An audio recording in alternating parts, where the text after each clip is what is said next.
আজকে ছিল 19শে জুন, মানে আমার একমাত্র প্রিয় ভাইয়ের জন্মদিন। আর এই প্রথমবার আমি আর আমার দিদি মিলে ভেবেছি যে আমরা রাত্রেবেলা ভাইকে তার বাড়িতে গিয়ে সারপ্রাইজ দেবো। রাত 12টায় আমার সাথে আমার মাও ছিল আমাদের সাথে, কারণ এত রাতে একা একা যাওয়াটা পসিবল না। তো অ্যাট লাস্ট আমরা পৌঁছে গেছি, পুরো রাস্তা ফাঁকা ছিল, ও কিচ্ছু জানতো না। ইনফ্যাক্ট আমরা তো প্রায় 5 মিনিট বাইরেই দাঁড়িয়েছিলাম, ওরা কেউ দরজাই খুলছিল না, ভয় যে এত রাত্রে কে এলো।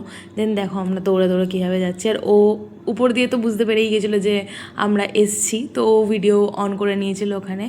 আর এটা হচ্ছে ওর জন্য একদম প্রপার কাস্টমাইজ করা কেক, যেখানে ওর প্রত্যেকটা প্রিয় জিনিস আছে, মানে প্রত্যেকটা প্রিয় জিনিস। এর মধ্যে এমন কিছু নেই যেটা ওর ভাল লাগে না বা কিছু।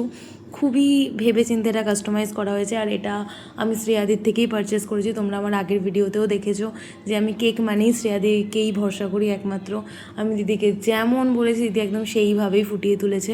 খুবই সুন্দর ছিল। আর টেস্টের ব্যাপারে তো কিছু বলারই নেই, মানে একদম হেভি টেস্ট, খুবই ভালো। যারা শ্রেয়াদির থেকে পারচেস করেছো তারা জানোই। আর ওর লিটারালি কেকটা খুবই পছন্দ হয়েছে, মানে ও বারবার বলছিল যে ওর মানে এত বছরের ফেভারিট যদি কোনো কেক হয়ে থাকে সেটা এটা। তো থ্যাংক ইউ শ্রেয়াদি এত ভালো একটা কেক করে দেওয়ার জন্য। লাস্ট মোমেন্টে জাস্ট আমি 2 দিন আগে বলেছিলাম, সবটা অ্যারেঞ্জ করে দিয়েছে। তো যাই হোক, তারপরে ও কেক ফেক কাটলো, আমরা সবাই খুব মজা করে ওকে কেক কাটালাম রাত 12টাতে। আর সত্যি বলতে এটা ফার্স্ট টাইম, এটা ওর 19 বছরেও পড়লো।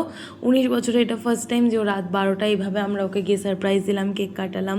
ওর খুব ইচ্ছা ছিল, এর আগেও অনেকবার বলেছে, আমরা ইয়ার্কি মেরে বলেছি হ্যাঁ যাবো, করবো না, এসব বলেছি, কারণ ওর বাড়ির একটু মানে আমাদের বাড়ি থেকে একটু দূরে, তো ওইভাবে রাত্রেবেলা যাওয়াটা একটু চাপের হয়েছে। যদি আমার মা না থাকতো যেতে পারতাম না।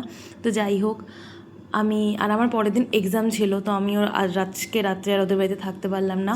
আমি আবার কালকে যাব, তো আমি ওদেরকে টাটা করে চলে গেলাম। আর এরা আমাদেরকে এগিয়ে দিতে যাচ্ছিলো, এতটাই ফাঁকা রাস্তা ছিল, শুধু এরাই ছিল।